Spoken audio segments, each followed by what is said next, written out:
Bonjour à tous, je suis évidemment heureux de vous retrouver pour ce nouveau numéro d'Entrecases. Comme à chaque numéro maintenant, je suis accompagné de la sémillante spécialiste du 9e art, à savoir Emmanuelle Klein. Bonjour Emmanuelle. Bonjour, bonsoir, salut à tous. Et accompagné également de notre fidèle compagnon de route, journaliste chez BD Gestes, à savoir Laurent Gianatti. Bonjour Laurent. Bonjour à tous. Alors, le sommaire de cette émission, nous allons commencer par vous parler en quelques mots du Festival d'Angoulême qui pointe son nez puisque c'est dans quelques jours. D'ailleurs, nous aurons le plaisir avec Emmanuel et Laurent de visiter ce festival pour vous. Ensuite, nous vous présenterons une très belle interview de Charlie Couture et Christophe Chaboutet, décidément. Qui sont réunis en fait à l'occasion d'une exposition dont le thème est New York. Vous nous en direz quelques mots dans un instant. En seconde partie de l'émission, nous retrouverons évidemment Laurent qui nous fera part de son coup de cœur de la semaine, son album coup de cœur de la semaine. Puis vous aurez droit à une interview de Thébault qui nous parlera de son Mickey. Aussi à l'occasion de la fameuse expo Disney qui s'exporte maintenant à droite à gauche, qui a commencé à Saint-Malo, puis à Paris, à la Galerie Lénard, et que certains pourront retrouver à Angoulême. Et puis enfin, nous vous parlerons nous aussi des livres qui nous ont bien plu sur le moment. Allez, c'est parti.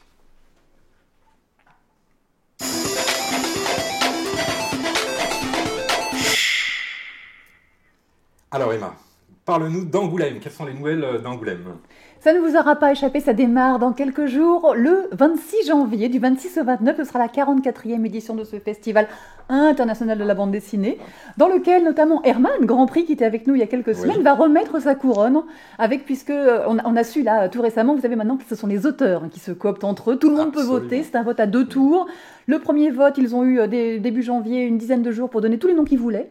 Et sont arrivés en tête 3, et en fait 4 auteurs, vous allez comprendre pourquoi. Absolument. On les voit à l'image, il y a Manu Larsonnet, le français, Causet, le suisse, et Chris Ware, l'américain.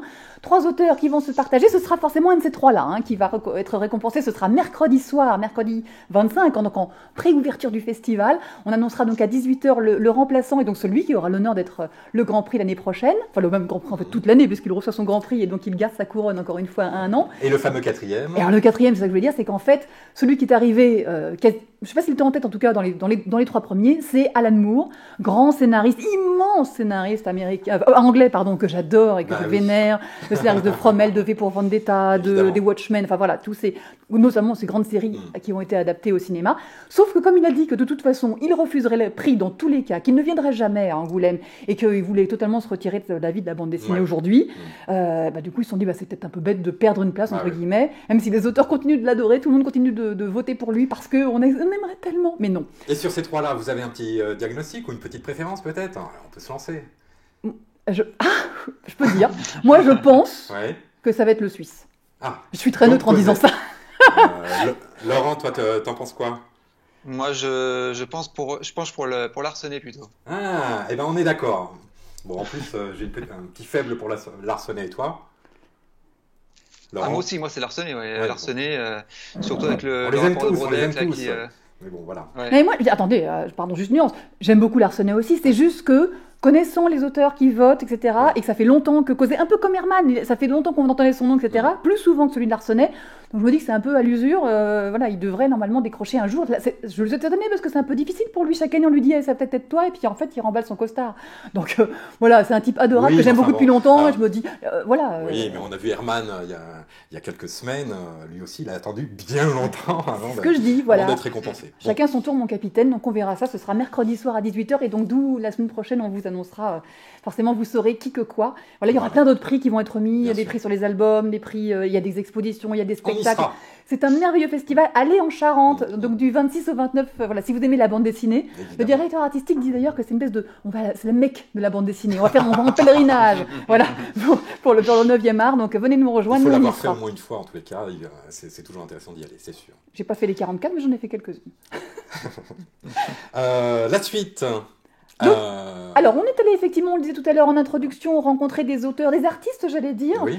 Puisqu'en fait, ce n'est pas tout à fait de la bande dessinée, mais on a eu envie de s'y intéresser parce qu'on a rencontré donc Charles-Élie Couture, grand auteur, grand musicien, grand compositeur, chanteur, tout ça, qui a une belle carrière de musique, mais qui en fait parallèlement est aussi un grand artiste. Oui. Il a fait les Beaux-Arts, etc. Absolument. Alors, on l'ignore souvent, ça, ouais. Toutefois, je n'avais jamais eu l'occasion de voir ses œuvres de près, et il s'associe avec Christophe Chabouté, donc là pour le coup, superbe auteur de bande dessinée que j'aime beaucoup depuis longtemps, que j'avais souvent rencontré, donc j'étais ravie de voir à quel point ces auteurs, a priori venus d'univers très très différents, s'étaient rencontrés. On est allé à la galerie Hubertier-Brenne à Paris, à l'occasion de cette exposition intitulée A Real Dream of New York. Charles-Élie Couture habite à New York depuis longtemps. Christophe Chabouté, lui, c'est probablement l'auteur le moins urbain que je connaisse, le gars qui est planqué au fin fond de son île d'Oléron. Et voilà, donc du coup, la question que je lui ai posée en premier à Christophe Chabouté, c'est comment a-t-il eu envie de travailler avec Charles-Élie Couture? Sa réponse.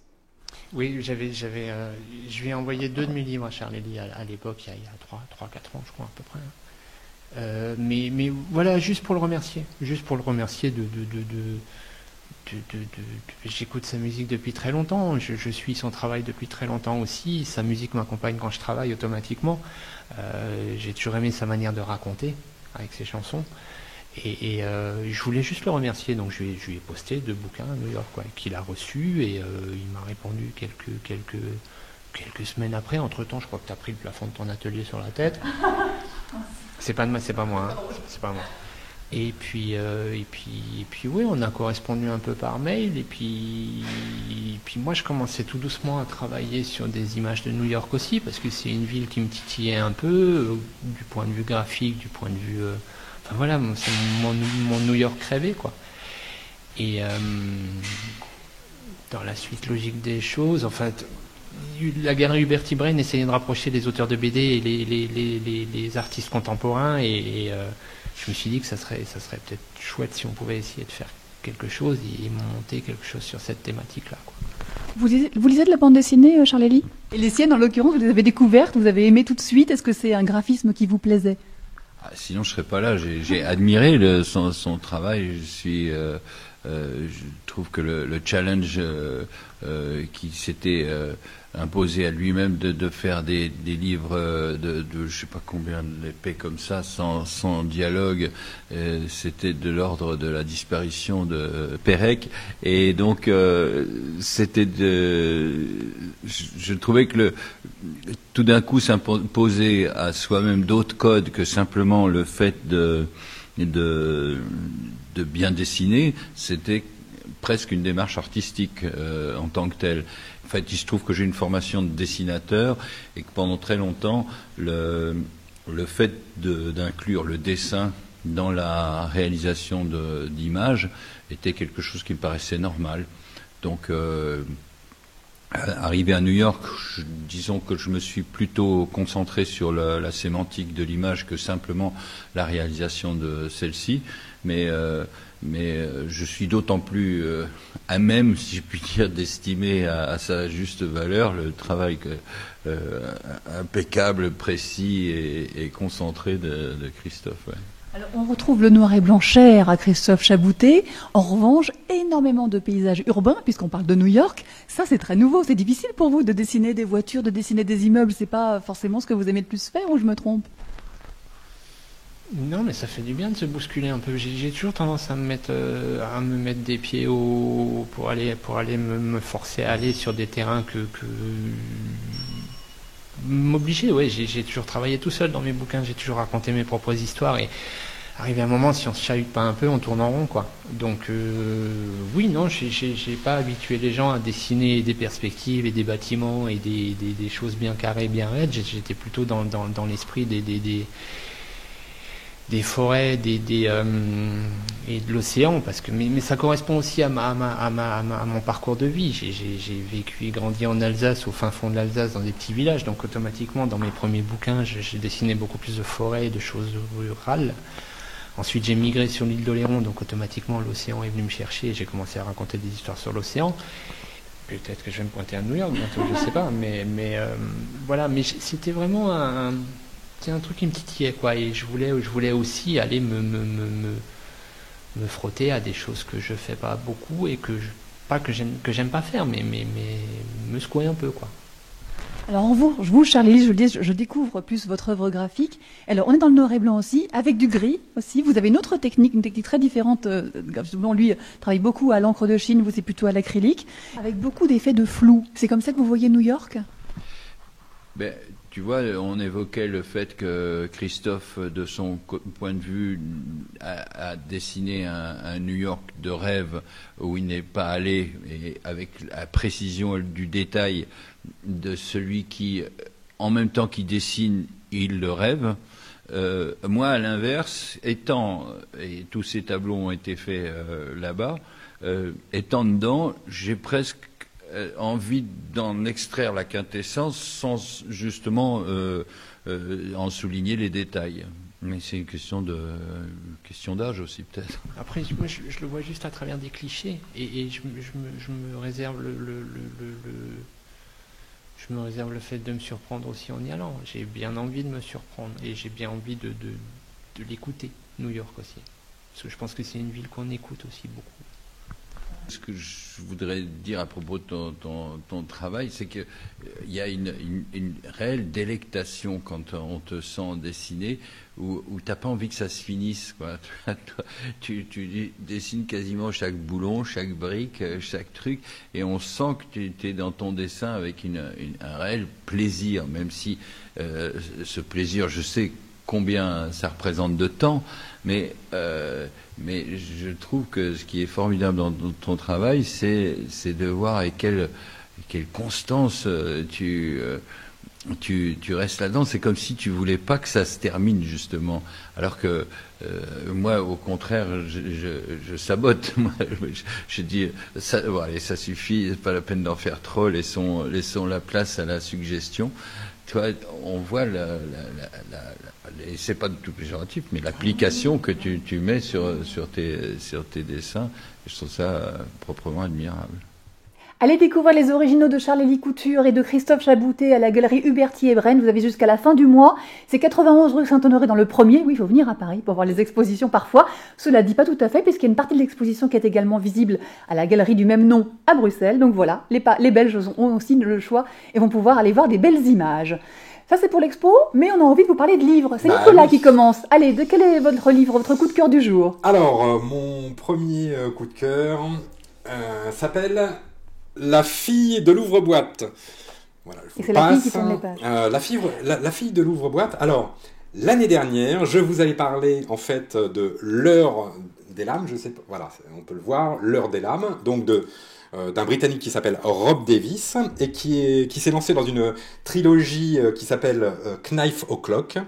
C'est édité chez Varum. Et alors, ce qui m'avait abasourdi l'année dernière, c'est l'univers présenté par Rob Davis dans cette trilogie.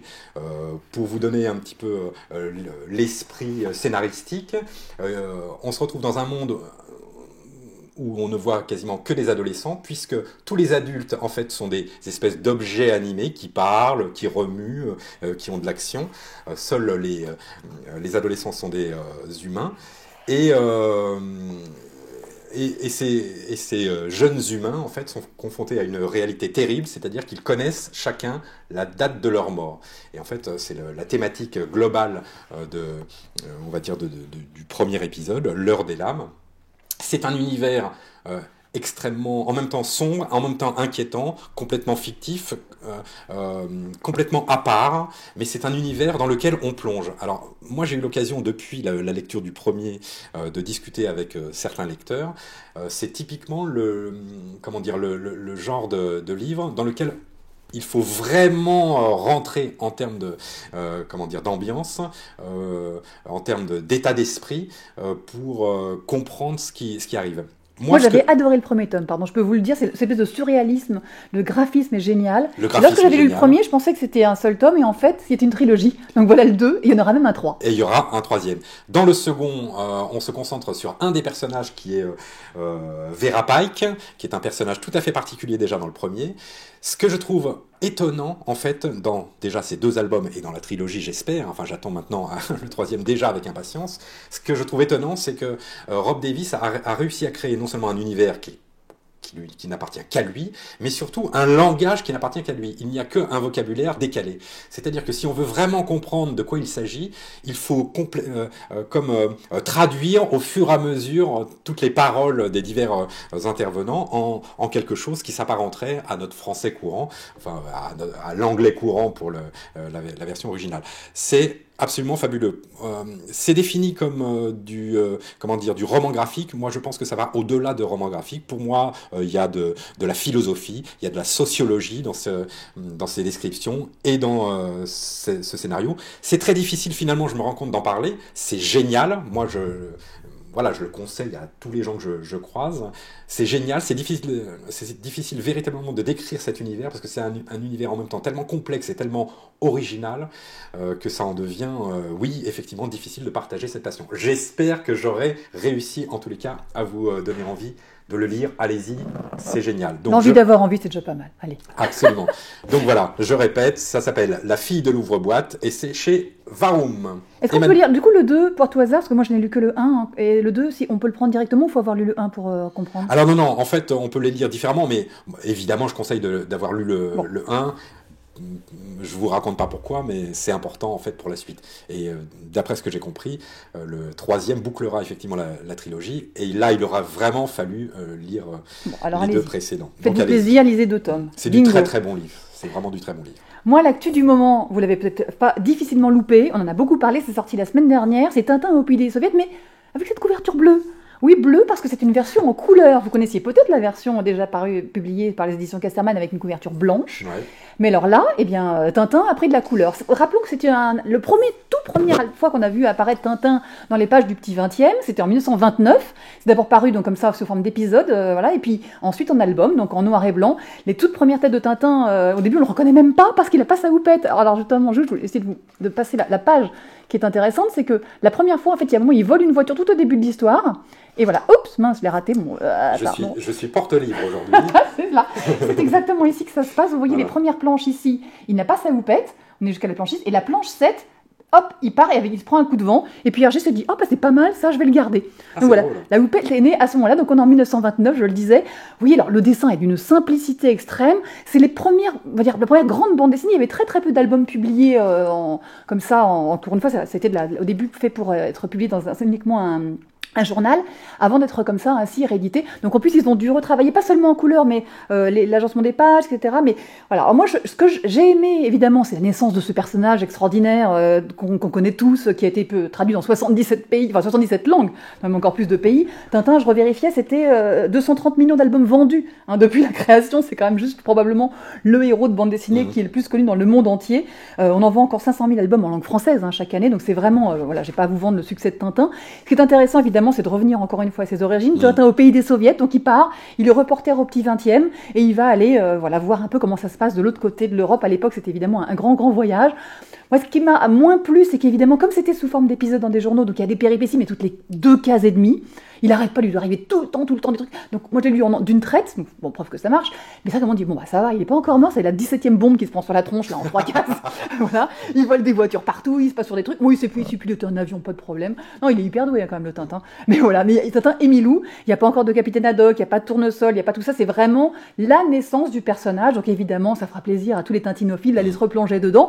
Et probablement que certains vont râler du fait que ce soit mis en couleur, mais c'était un peu l'objet, c'est que précisément cet album-là, dont au départ n'était pas paru, il a été ressorti dans des archives dans les années 70 par Hergé qui en avait fait la demande. 70. Ah ben on parle d'un Belge.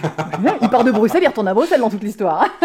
Et voilà. Et donc voilà, c'était l'occasion donc le fait de mettre en couleur. Les éditions Casterman et Moulin Sœur, parce que c'est une coédition, ont imaginé que probablement le public plus jeune pourrait, même si le dessin est un peu désuet, etc., ça peut donner envie d'aller découvrir comment ce personnage tellement important est né. Et à cette occasion, à l'occasion de cette sortie, il y a une bande-annonce. Oui, une toute petite. On peut le voir, on peut le mettre derrière nous. Là, c'est juste créer une petite bande-annonce qui a beaucoup tourné là, sur YouTube notamment et sur tous les réseaux sociaux. Voilà, pour ceux qui ne voilà, ça c'était Tintin, donc effectivement en noir et blanc, ce qu'on connaissait jusqu'à maintenant. Et avec, vous avez vu ce point d'interrogation, ce point d'exclamation un peu large. Et puis là, bim, hop, la houppette, elle arrive. C'était précisément cette séquence qu'évidemment ils ont envie d'animer. J'ai envie de dire que c'est ce qui m'est arrivé, sauf que moi, la houppette a disparu. Désolé. Dans votre décapotable, mais quelle espèce de gros fumeur, celui-là. Vraiment, on n'y croit pas. Bref, en tout cas, voilà, c'était sorti, ça a été créé le 10 janvier 1929 et ça ressort donc le 11 janvier 2017, donc c'est tout récent, ça vient de paraître. Et voilà, ça fera plaisir à tous les tintinophiles. Encore une fois, c'est la naissance de la bande dessinée franco-belge, on peut dire quasiment ça. Eh bien parfait, eh bien c'est le moment de retrouver notre ami Laurent qui va lui aussi nous parler de son livre de la semaine. C'est la rubrique Coup de cœur BD Geste.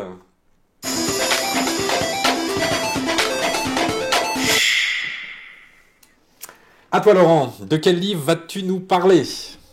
Alors, je vais vous parler d'une nouvelle série chez Dargaud qui s'appelle Shi, S-H-I. Donc ça, c'est un vrai coup de cœur. Alors, on avait l'habitude de dire que les premiers tomes sont souvent plan-plan, qu'on prend des personnages, qu'il ne se passe pas grand-chose. Là, pour le coup, c'est un album ébouriffant du début à la fin. Donc, c'est un album écrit par Zidrou, donc on ne présente plus, auteur notamment de La Mondaine, Tueur de maman, etc., et de José Holmes, un coloriste et dessinateur espagnol. Alors, tu vois vous voyez la couverture, qui est quand même magnifique. On a vraiment l'impression que les chevaux vont venir vers nous, c'est exceptionnel. Alors l'histoire, en fait, ce sont deux histoires parallèles. D'un côté, ça se passe en Angleterre de nos jours. On suit un chef d'entreprise, fabricant de mines antipersonnelles, donc un personnage pas forcément sympathique, qui est lui-même victime d'un attentat dans lequel il perd son épouse enceinte. Et de l'autre côté, ça se passe à Londres, mais cette fois pendant l'époque victorienne, en 1851, en pleine expo universelle de Londres. Ouais. On suit une riche famille qui s'appelle les Winterfield, avec à sa tête un colonel qui a 2 enfants. Une jeune fille, Jennifer, qui devient le personnage principal de l'histoire, une fille un petit peu rebelle, qui est passionnée par la photographie et qui vient en aide à une jeune japonaise qui porte dans ses bras un bébé mort. Alors je vous raconte pas tout, il y a toute une intrigue. Quand même, il y a pas mal déjà.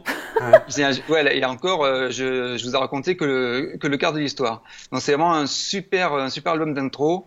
Il y a du Sherlock Holmes, il y a du polar, il y a des ambiances magnifiques, un petit peu sombres dans les nuits de Londres. Il y a un sens de la dynamique, de l'animation qui sont vraiment magnifiques. Voilà, donc là on a juste une planche. Voilà, même uniquement avec cette couverture et cette planche, je pense que ça peut donner envie de découvrir l'album. Ouais, tout à fait. Ouais. Moi j'ai vu que quelques planches. Je l'ai pas lu, pour être honnête, mais j'ai vu quelques planches et c'est effectivement très très beau, quoi. Et ce qui est plutôt sympa, c'est qu'en fin d'album, on découvre à la fois le lien entre les deux histoires, la signification de Shi, que je vous donne pas tout de suite. Oui, alors, quand même. Non, c'est interdit. C'est interdit, Emma. Okay. Il faut lire l'album absolument. Voilà, c'est une très belle découverte. Merci Laurent, c'est toujours un plaisir de t'entendre parler des livres. Voilà, je tiens à te le dire. Tu vois, c'est l'année des bonnes résolutions. Voilà. Nous allons continuer avec une interview de Thébault. On va pas en dire grand-chose. On a déjà beaucoup parlé de l'affaire Mickey, de tous les Mickey que ressort Glénat ces derniers temps. C'est au tour de Thébault de nous parler de son Mickey. Bonjour Thébault. On se voit aujourd'hui dans le cadre de votre exposition ici à la Galerie Glénat, puisque vous présentez les planches tirées de cet album de Mickey. Alors Mickey dans votre carrière, s'il y a bien un personnage que j'imaginais pas, c'était celui-là. Pourtant vous le lisiez petit, j'imagine, forcément ça fait partie de votre imaginaire, de votre éducation. Eh ben oui, je le lisais chez mes cousins, et en fait moi j'étais plutôt fan des super-héros, et puis après de Gottlieb et Margerin, donc j'ai vite oublié Mickey, quoi. Mais j'étais ultra fan des dessins animés de Mickey, quoi. Donc en fait ça m'a nourri inconsciemment, quoi. C'est une fois que je me suis mis à travailler sur l'album, je me suis rappelé de tous ces souvenirs où j'étais marqué par les dessins animés. Limite, je crois que mon style de dessin vient de Tex Avery et de Mickey en scène. Et du coup, c'est votre éditeur qui vous l'a proposé ou c'est vous qui avez vu quand c'était possible de dire moi je veux faire un Mickey aussi? Non, ça c'est Kara Midas qui a fait ça, qui a demandé, mais moi c'est Jacques qui m'a proposé, après Causé, puis Moselle. Donc j'étais assez fier quand même. Et puis, mais au début j'avais dit non parce que j'avais trop de boulot. Et puis en fait il a réussi à trouver les mots et il était gentil avec moi, donc j'ai dit bon allez je vais essayer. Et puis en fait il a eu raison d'insister un peu parce que j'ai pris un pied énorme à le faire. Et vous avez choisi de raconter plusieurs petites histoires en mettant en scène un Mickey âgé, arrière-grand-père.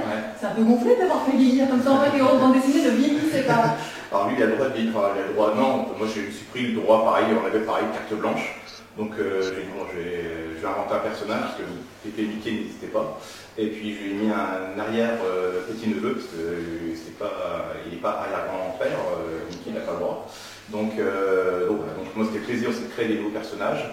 Et puis comme Mickey, on ne connaissait pas autre chose de lui, c'est un peu une coquille vide, quoi, et on peut lui mettre plein de choses dedans. Donc je me suis éclaté, j'ai pu lui raconter aussi des premières rencontres avec Patibulaire, Minnie, Dingo et tout. Et donc et alors en même temps, on est juste dans votre planche qui m'a beaucoup amusé quand j'ai découvert dans le livre, parce que vous ne pouvez pas vous empêcher, alors vous êtes l'auteur de Samson et Néon, de personnages, d'extraterrestres, etc. Donc forcément, alors je précise, c'est une araignée. Ouais. Elle a eu ça, mais elle ressemble à tous comme une araignée. Oui, moi, voilà, c'est pareil comme avec Pépé Mickey et puis Norbert, c'était de créer aussi des galeries de personnages, quoi. Donc j'ai pris quand même Patibulaire parce que le personnage m'éclate graphiquement, comme Mickey, c'est pour ça que j'ai pris ces deux personnages.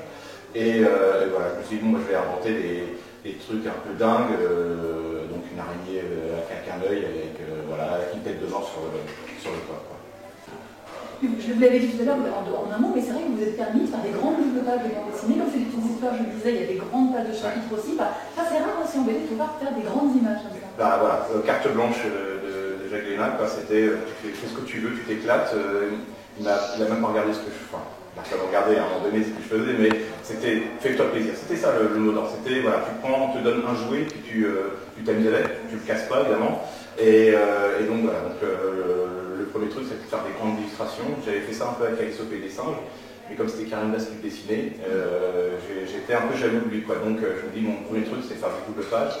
Et là, pas l'histoire avec la Première Guerre mondiale, en fait, il y a une vue d'avion, une bataille. En fait, je suis parti de cette double page et j'ai construit une histoire autour, quoi. Donc l'image peut aussi donner la histoire. Voilà, exactement. Merci beaucoup.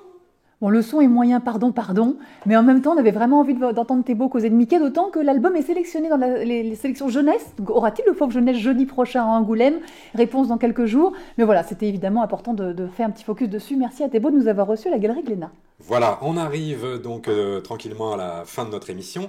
Je veux absolument montrer cet album qui s'appelle Secret pour Secret, donc chez Gulfstream Editor. Je promets que j'en reparlerai de ce livre parce que c'est un livre tout à fait sympa. Ça lui fend le cœur, mais le temps passe. Oui, ça me fend le cœur parce que j'avais vraiment envie d'en parler. Bon, nous avons malgré tout pris beaucoup de plaisir à être encore avec vous aujourd'hui. La semaine prochaine, on est en Charente, mais il y aura quand même un entrecase évidemment à 20h avec Christophe. Absolument. Et on se retrouve dans 2 semaines avec tout plein d'images en provenance du festival. Absolument. Alors, on vous répète, comme chaque semaine, que vous pouvez nous retrouver en replay sur le site de Watch, sur YouTube, sur Dailymotion, sur le site de notre partenaire BD Gest, évidemment, et puis en podcast. Voilà. Il nous reste évidemment à vous dire, continuez à lire de la BD. Bonjour, au revoir à tout le monde. Au revoir Laurent. Au revoir Nicolas. On se retrouve très bientôt. Très très bientôt. À Angoulême déjà. Au bord de la Charente, il fera froid, mais on y sera. Merci Laurent. Au revoir Emma. Salut Nicolas. Salut à tous. On vous embrasse.